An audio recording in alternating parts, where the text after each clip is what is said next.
Hey folks, this is a review of the ThruNite Neutron 1A flashlight. Now I'll just do a quick opening of this, like so. Okay, so out of the box, what do you get? You get the actual flashlight itself, as you can see here. You get a lanyard and a couple of spare O-rings. I think you get three O-rings here, so great. That's all you get, nothing fancy. The box itself, it's rated to 145 ANSI lumens. Now that's if you're running regular AA batteries, primaries, or eneloops. It does take one AA battery. You have 7 different outputs, which I'll go over.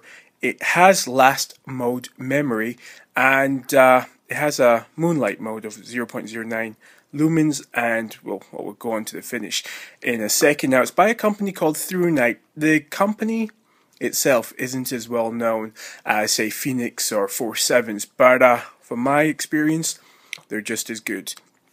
That's the packaging. Now, the company itself, I'm not too sure where it's based, but the flashlights are made in China, just like a lot of the other Phoenix and 47 and Olight products, but excellent quality. So on to the flashlight itself. Now, so here we have the ThruNite Neutron 1A. You have a Cree T6 XML cool white LED in here with a light orange peel reflector, which I'm not sure if I can actually make it out at all. It would be nice if we could. There we go. So you can see the light orange peel reflector there. Now, the Cree XML coupled together with the orange peel reflector means this is very much not a throwing light. It's an area light, almost a floodlight, but it's fantastic for up close indoor use or up close outdoor use. You can see there the steel bezel. It is a screw down bezel, as you can see, so it can be changed if need be, but I've dropped this quite a few times outside, and no dings or scratches that I can see. Now, this is a type 3 hard anodized coating. I've been using it for around 8 months, EDCing it, and it's held up pretty well actually. There's a few bits where the anodizing's come off, but nothing untowards there.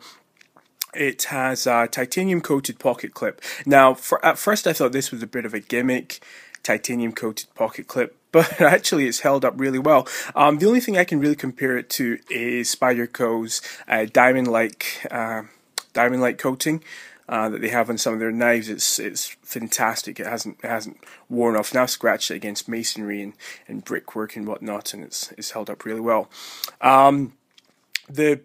It's a push button clicky, so you need to push in and let out for it to turn on. That's not going to turn out because I don't have any battery, so let's go pop a battery inside here. It is T6061 aircraft grade aluminium, pretty thick construction actually, 2mm tube, which is more than I've seen in a lot of the 47s and the Phoenix brands. I compare it to my Phoenix LD10, PD10, and it's pretty good. So what I have here is a lithium ion 14500. Nitecore, AW, they're all the same. Well, not all of them. Don't stay away from ultrafire. So this is protected 3.7 volt lithium ion battery. Fresh out the charger, it's 4.2 volts. This actually isn't fresh out the charger, but so effectively I run the lithium ion power cells in here. The advantage of this over something like the JetBeam PA10 is you get the lower modes as well, which you don't get with a lot of the JetBeam products. Okay, so if you turn it on, it goes into what's called moonlight mode. Now, moonlight mode is, let me just move this out the road. You can see it. Now, that's a 0.09 lumens. It's, for night vision, it's excellent. And from that, you get 100 hours runtime, which is pretty impressive. Soft click it. and it takes you up to 9 lumens for 34 hours runtime. Soft click it again, you go up to 50 lumens, and on 50 lumens you get 6 hours runtime, which for one AA cell is pretty impressive. Click it up again, takes up to 105 lumens for 2.2 hours. Click it again and you go to SOS for just around 4 hours. Now if I full twist the head so it's fully tightened, you take it into the tactical mode, and on tactical mode you can see there with the lithium ion battery it's sitting at around about 300 lumens. With a regular AA you'd be sitting at 145 ANSI lumens. Now the 300 lumens is a ballpark figure. It depends on how fresh the cells are and obviously what cell you happen to be using. Now if I soft click it from here, it takes you into strobe mode. I don't know the runtime on the strobe mode. I'm reckoning it's around about an hour, but could be a bit more, could be a bit less.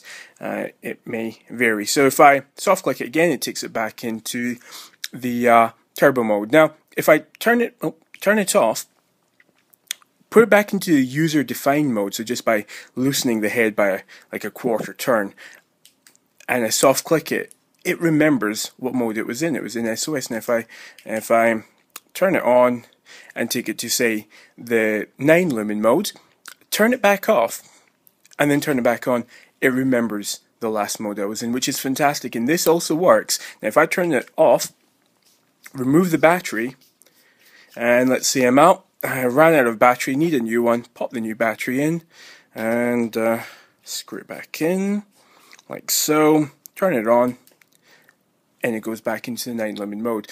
Fantastic feature. So, whatever your mode you're in, you can be assured that it will stay in that mode. Now, the construction itself, incredibly solid, like I've mentioned, as solid, if not more solid, than many other flashlights that I've tried. Size and weight. Now this is 4.1 inches in length, 0.87 inches in diameter, and it weighs without the battery 60 grams. Obviously, if you put in a lithium AA, it's going to be lighter when you put compared to a regular alkaline AA or even the lithium ion battery, but the 60 gram weight is without batteries.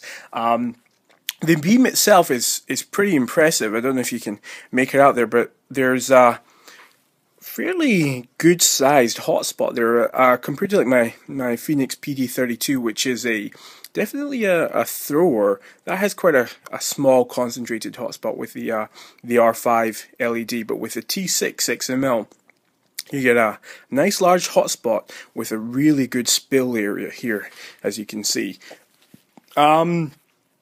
The price for this was £45. I got it from Heine Haynes, which I'll put the link in the description. Excellent retailer, no affiliation, but definitely a usable light. Now, I like the fact that this can run both the lithium ion batteries, it can run regular lithium AA's, it can run the Eneloops, and it can run your regular Duracell Energizer alkaline. So I always keep the lithium ion with myself. I keep a spare AW cell with me as well. If I ever run out, then I can jump into a shop, grab a packet of alkaline, cheap Duracells, stick them in. I won't get the same output, but I'll still have a light that I can use. So highly recommended, ThruNite 1A. Thanks for watching, folks.